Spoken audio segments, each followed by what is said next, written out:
All right, another quick little update I forgot. So this is the old insulation around the points wires. So they came out of here, you know, and they go up along the case and come up and they get clamped. So what I did is I had an O2 sensor out of this thing that went bad. So I took the sheathing that's off of that and put it on my wires. It actually is very close gray. I believe it's heat resistant because it does go into the hood of the car. And it had like a 2.5 foot section, but I'm keeping a little bit for the fun of it. But yeah, it was a pretty good deal. Almost the same diameter. It's a little bit tight here. My grommet, or the seal, is a little bit broken there, but I think it'll be fine. Yeah, you love the dog barking? Awesome.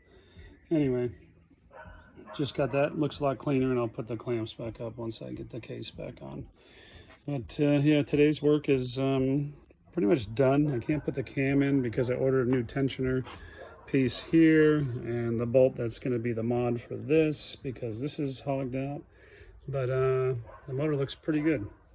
I think it looked nice. I'm going to lightly polish the cases and see how they look afterwards. This one on the distributor will be chrome, and the generator one I'm going to polish a little bit, and that one will be polished also. Actually, I could probably put my starter rack in because I did get the O-ring for it. Anyway, and then next is all these parts. So I took the carbs apart.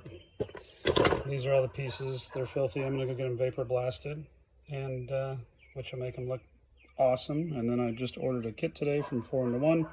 Should be coming in a couple days. And yeah, so here's the blast I've taken to work and clean them up. But they're still a little bit dull. Vapor blast would have been nicer, but I'll just do a quick polish on them, see how they turn out. All right, stay tuned. See ya.